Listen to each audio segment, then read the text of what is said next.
Assalamualaikum warahmatullahi wabarakatuh. Selamat datang di Rendra Story Horror. Di sini kami akan menyajikan cerita-cerita horor yang menarik dan penuh misteri. Setiap kisah yang kami sajikan diambil dari berbagai sumber yang terpercaya dengan harapan bisa memberikan pengalaman yang mendebarkan bagi teman-teman semua. Jadi, duduk santai, siapkan diri kalian dan mari kita mulai petualangan yang menyeramkan ini. Sumber cerita dari Kaskus, penulis Hari Wijaya. Hantu penunggu rel kereta. Di malam yang dingin ini, kawasan rel kereta api yang terlihat sepi dari lalu lalang warga.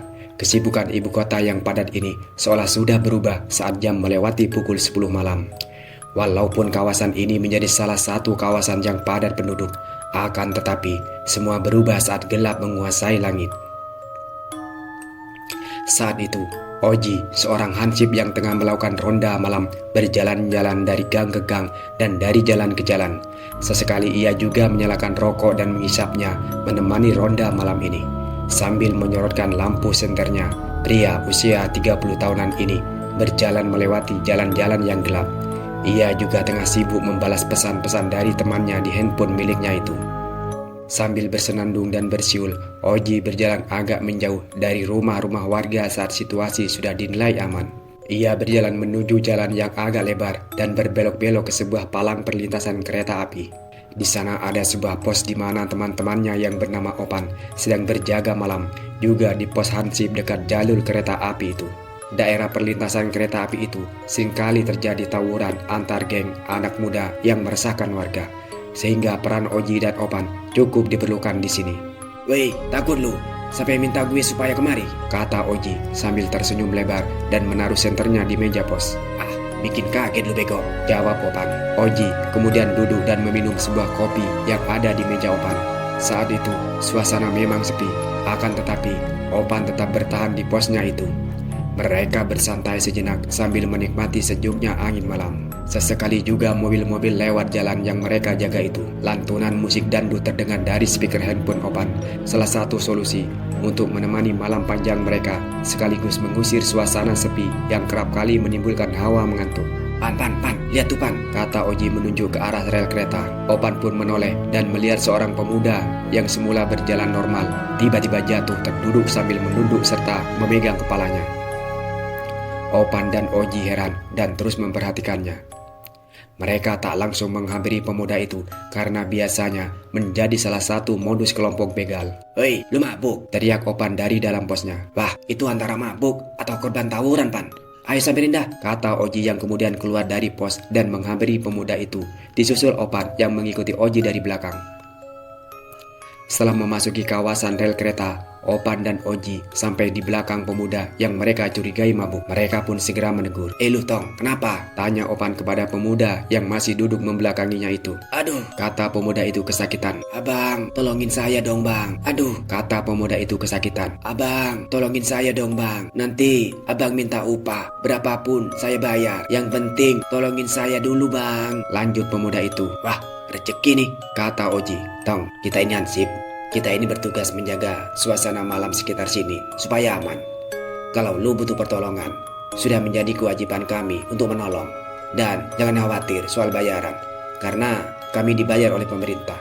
Ya, tapi kalau lu mau ngasih buat beli-beli rokok, mah ya agak apa-apa dah," kata Opan kepada pemuda itu. "Tolong bang, tolong carikan mata kiri saya," kata pemuda itu yang kemudian menoleh dan memperlihatkan mata sebelah kirinya yang hilang berlubang. Oji dan Opan kemudian lari kocar-kacir melihat penampakan menyeramkan itu. Sudah jelas bahwa yang dilihatnya itu bukanlah manusia, melainkan setan penunggu rel kereta. Sayangnya mereka berdua berlari tak tentu arah dan malah menjauh dari pos. "Aduh Ji, sel bener dah, ketemu setan kayak begitu tampangnya," kata Opan yang akhirnya berhenti di sebuah warung yang tertutup. "Kenapa sih bang?" tanya seorang perempuan yang kebetulan melewati mereka. "Itu Neng, ada setan, serem banget Neng, hati-hati," jawab Oji. "Ada asar. Jadi hansip bukannya bikin suasana aman, malah nakut-nakutin saya," kata wanita itu sambil berjalan pergi dengan wajah juteknya. Oji dan Opan yang masih shock pun membalas perkataan wanita tersebut. Mereka terlebih dahulu mengatur nafas dan mengelap keringat. Sesekali mata Opan melihat ke arah wanita itu yang perlahan-lahan berjalan menjauh. Wajar saja, wanita itu memang memiliki bentuk badan yang bagus dan tampaknya seorang penyanyi malam. Oji pun demikian. Ia juga melihatnya dari ujung kepala sampai ke bawah. Namun mata mereka berhenti saat melihat kaki wanita itu. Kaki wanita itu putus di bagian lutut dan berjalan mengambang. Darah merah pun menetes dari dalam kaki wanita yang putus itu. Setan! Teriak mereka berdua yang tiba-tiba terbangun dari tidurnya. Ya, ternyata apa yang mereka lihat itu hanyalah mimpi belaka. Nyatanya mereka berdua masih berada di pos satpam. Kemudian Oji terlebih dahulu menceritakan mimpinya kepada Opan. "Loh kok mimpi lu sama kayak gue, Ji? Loh kok mimpi lu sama kayak gue, Ji?" tanya Opan pas sebelum bangun. "Lu lihat cewek jalan, gak ada kakinya ya?" lanjut Opan bertanya. "Lah iya, kok bisa sama, Pan?" ujar Oji yang juga kebingungan. Tak lama datang, seorang pria berbadan gemuk mendekat ke arah mereka sambil membawa senter. Pria gemuk itu berdiri di depan jendela dan menyapa mereka berdua. "Kenapa lu, Bang? Gue lagi jalan. Dengar suara lu pada teriak," kata pria tersebut sambil tertawa dan menyerot mereka berdua dengan senter. "Alah, gak usah ketawa lu," ujar Oji yang kesal. "Iya, lu belum tahu aja rasanya. Dapat mimpi ketemu setan, minta dicari matanya. Ya, mana gue tahu, ya cari sendiri," kata Opan yang kemudian membuat mereka semua tertawa. "Matanya ketinggalan di kulkas kali, Bang," ujar pria gemuk yang mencairkan suasana tegang malam itu.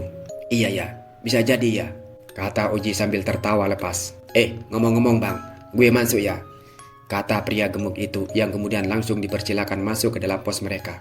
"Bang, kalau abang mau cari mata, sekalian cari usus gue ya Bang," kata pria gemuk itu yang membuka pintu kemudian memperlihatkan perutnya yang berlubang sehingga mereka bisa melihat organ dalam serta isi perut yang menjijikan itu. "Wah Ji, jeruan Ji, kata Opan yang langsung melompat keluar pos kemudian lari kucar-kacir karena ketakutan.